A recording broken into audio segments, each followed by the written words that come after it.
नमस्कार. बालभारती कथाविश्व इयत्ता 5वीतील छान अशी कविता संतवाणी. संतांच्या वाणीतून निघालेल्या छान अशा ओव्या. देव मोठा सर्वशक्तिमान आहे असेही लोक एकीकडे म्हणतात आणि देव म्हणून दगडधोंड्याची पूजाही करतात.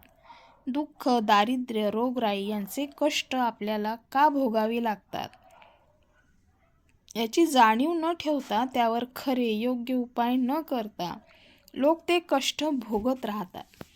ते दुःख दूर करण्यासाठी दगडालाच भक्तिभावाने फुले वाहण्यास सांगतात. गरीब बिचाऱ्या मुक्या प्राण्यांचा बळी घेऊन या दगडाच्या देवाला नैवेद्य दाखवतात. दुःख निवारण्यासाठी त्या दगडाच्या देवापुढे नाक घासून गयावया करतात किंवा आपल्यावर आलेल्या संकटांबद्दल देवाला दोषी ठरवतात. लोकांच्या अशा मूर्खपणाबद्दल, अडाणीपणाबद्दल आणि अंधश्रद्धेबद्दल संत एकनाथांनी लोकांना या अभंगाद्वारे जागे केले आहे, जागे करण्याचे प्रयत्न केले आहे. संतवाणी. म्हणती देव मोठे मोठे पूजिताती दगड गोटे, म्हणती देव मोठे मोठे पूजिताती दगड धोंडे.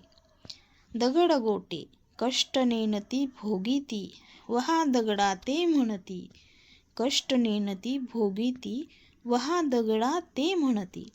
जीत जीवा करुणी वद दगडा दावी ती नैवेद्य, जीत जीवा करुणी वद दगडा दावी ती नैवेद्य.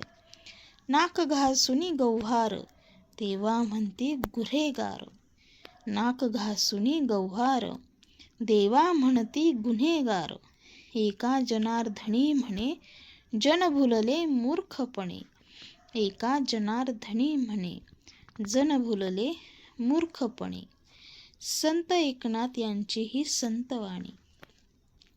दगडाला देव मानणाऱ्या आणि मुक्या प्राण्यांवर अन्याय करणाऱ्या लोकांविषयी, जनतेविषयी संत एकनाथांच्या मनात असलेली ही मुखत्वाणी, ही संतवाणी आपल्याला ह्या कवितेत बघायला मिळते.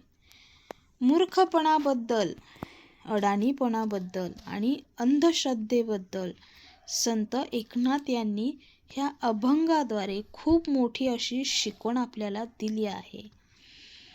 ही शिकवण कशी वाटली कमेंटद्वारे नक्की कळवा आणि अशाच नवनवीन कथा आणि कवितांसाठी आपल्या बालभारती कथाविश्वला सबस्क्राईब करा, लाईक करा, शेअर करा आणि कमेंटसुद्धा करा.